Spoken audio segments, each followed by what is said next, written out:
légende raconte qu'il y a plus de 5000 ans, une terrible créature est apparue. Le Gondar. Un monstre gigantesque issu des entrailles de la Terre. Semant la terreur sur son passage.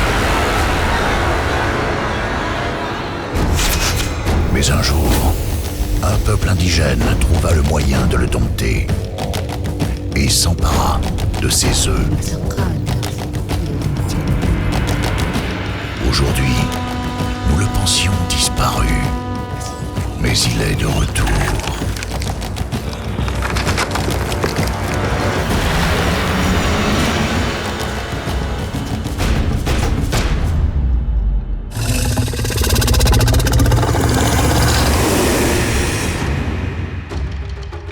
Je suis le directeur général du parc et depuis une dizaine d'années, je préside aux destinées de ce superbe parc.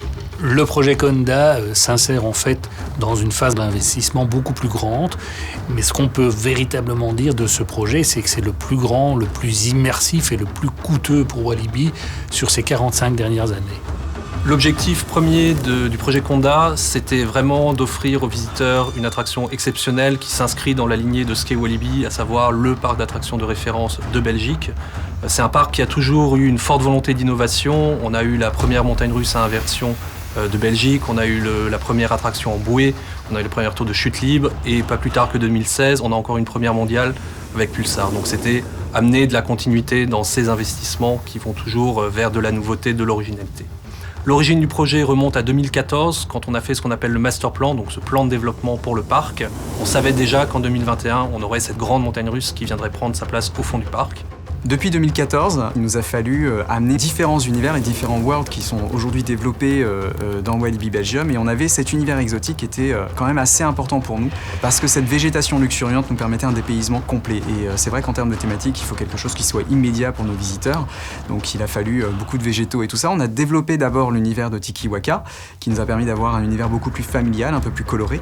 Et ensuite, ce monde perdu est arrivé assez naturellement puisqu'on a la rivière qui passe. On s'est dit que tiens, on va arriver sur une espèce d'île un peu à part et on avait besoin de quelque chose de grave en termes de thématique, d'un peu lourd, et cette idée d'arriver dans un monde perdu un peu excentré du parc tout en restant dans cet univers exotique pouvait supporter la thématique pour un méga coaster qui est donc Conda. Alors qu'est-ce qu'un méga coaster ? C'est une montagne russe qui se qualifie par différents points. On a la hauteur, la vitesse et ce qu'on appelle les airtime. Les airtime, c'est cette sensation que vous avez sur certaines montagnes russes où vous êtes soulevé de votre siège par l'accélération. On a décidé de l'importer à Walibi en l'améliorant, c'est-à-dire en ajoutant des nouvelles figures qui n'auraient pas été possibles de faire il y a quelques années du fait d'une technologie informatique moins développée et qui permettent aujourd'hui de faire des figures telles que des bosses inclinées, des bosses vrillées, des virages orientés vers l'extérieur, bref, des éléments que le visiteur n'aura jamais fait ailleurs.